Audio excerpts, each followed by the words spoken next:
wat Paulus na verwys in Romeine 9 vanaf vers 24.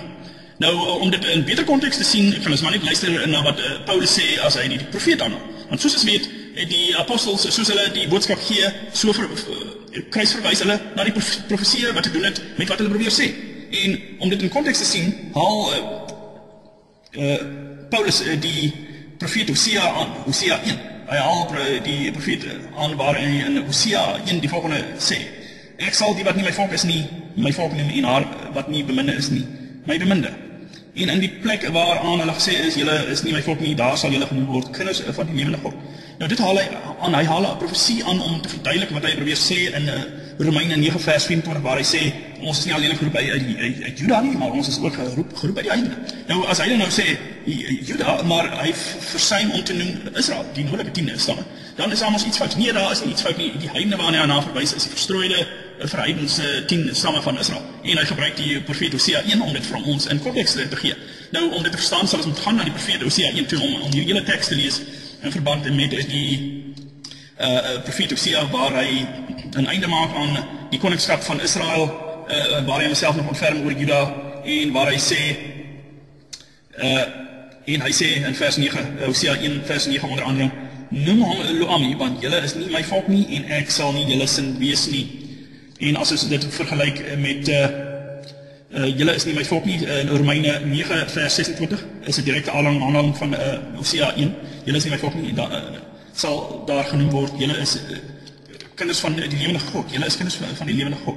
En dit staan natuurlik in Hosea 1 vers 10, nogtans sal die getal van die kinders van Israel wees, soos die sand van die see, wat nie gemeet of getel kan word nie. Magtige nasies, wat nie gemeet of getel kan word nie, right? Dit is 'n projeksie op die Israel nasies wat in die toekoms sal floreer. En in plaas dat aan hulle gesê word, julle is nie my volk nie, soos in Romeine 9 gestipuleer is, sal aan hulle gesê word, julle is kinders van die lewende God. Julle is kinders van die lewende God.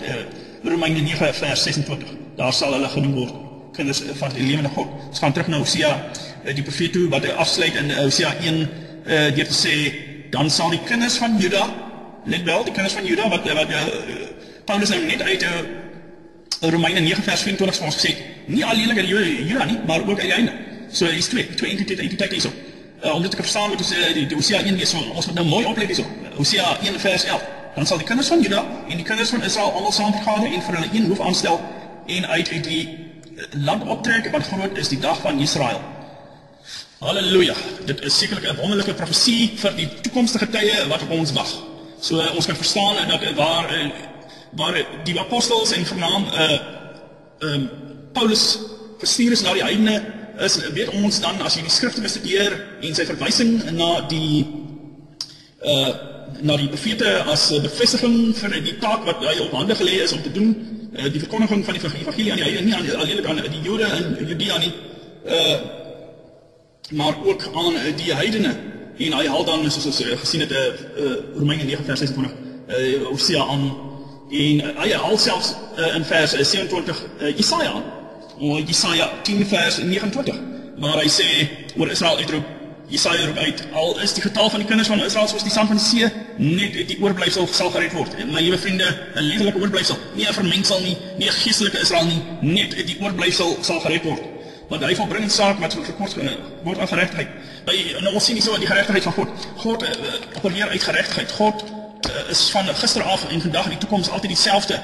God hou by sy beloftes, alhoewel ons beloftes en ons geloftes teen hom verbreek, bly hy dieselfde, of ons tot rus te gaan of nie.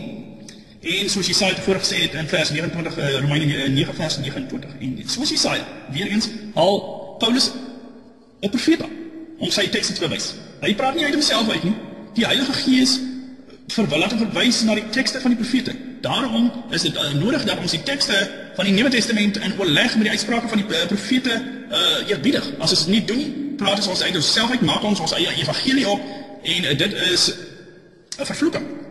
En soos Jesaja tevore gesê het, as die Here van die leerskare nie vir ons 'n nageslag oorgelaat het nie, soos Sodom sou ons gewees het en aan Gomorra gelyk gewees. Nou, hoe was dit met die stede van Sodom en Gomorra? Hulle het gehoreer, hulle was mengelmoes, hulle het alle gruwelike dade verrig. En daarom sal Israel dan eenvoudig 'n bastergeslag gewees het. Maar gelukkig het God het so bewerk dat in die laaste dae daar wel 'n oorblyf vir Israel sal bly staan, ten spyte van wat ons leraars in die moderne tye vir ons probeer wysmaak.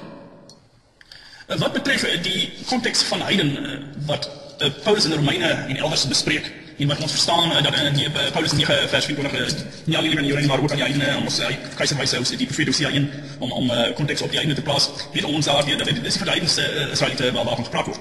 Nou dit moet nie verwar word met Matteus 10 van vers 5 nie, waar Jesus het hierdie 12 uitgestuur en hulle bevel gegee en gesê moenie gaan op pad na die heidene nie en moenie ingaan in die stad van Samaritane nie, maar gaan liewer na die verlore skape van die huis van Israel. Nou die konteks waarin die woord heiden gebruik word deur Jesus verwys dat die historiese konteks van Israel. Hy sou sê die Israeliete is een groep en byvoorbeeld die Kanaaniete is 'n ander groep. Hulle is dan die heidense nasies wat hy in gedagte het daarso. So heiden het verskillende betekenisse en verskillende kontekste, soos dit is nie in konflik met dit wat Paulus in Romeine 9 vers 24 sê, waar hy sê Jesus nie alleen aan die Jood gestem, maar ook aan die heiden. In daardie konteks beteken die woord heiden die verstrooides van Israel, soos wat hy dit bevestig het deur Hosea 1, die profeet Hosea 1. Nou ons gaan verder aan deur soos Jesus sê in Matteus 10 van vers 5 tot 6, waar hy sê gaan eerder na die verlore skape van die huis van Israel verstrooiing is. Moenie gaan na die nie-Israel nasies nie, maar gaan na nie-Israel nasies in die konteks is die heidene wat hy na verwys. En ons hy sê dan vir sy apostels, kyk ek stuur julle so skape onder die walwe in, wees dan versigtig soos sange en opreg soos duiwe. So wees versigtig, gepraat in gelykenisse soos ek praat. Jesus het daar gedurig deur gelykenisse gepraat en ons kan ook sien dat die apostels deur tyd deur al die evangeliese pelgrimsreise soms in raaisels praat, veral wanneer dit daar neerkom dat die gehoor waar vir wie hulle preek besonder oproerig geraak en waar hulle op die punt staan gestenig te word. En dan sê Jesus verder aan sy disippels in vers 23, en wanneer hulle julle vervolg in die een stad, vlug na die ander is toe. Want voorwaar, ek sê vir julle apostels, julle sal met die stede van Israel sekerlik nie klaar kry voor die seun van die mens kom nie. Nou hier is baie belangrike insig omtrent die aard van Israel in hierdie tye. So wat sê Jesus hier aan sy apostels? Hy sê vir hulle, julle het 'n geweldige taak en hierdie taak sal julle heel moontlik nie eens in julle eie lewenstyd voltooi nie. Hierdie taak sal nie eens in julle eie lewenstyd voltooi word nie. Maar die stede van Israel is so groot dat julle en julle opvolgers sal nie daarmee klaar kry tot die wederkoms van die seun van die mens nie. Hier staan dit, ek lees dit weer, vers 23. Kom ons lees weer saam. Want voorwaar, ek sê vir julle sal met die stede van Israel sekerlik nie klaar kry voordat die seun van die mens kom nie.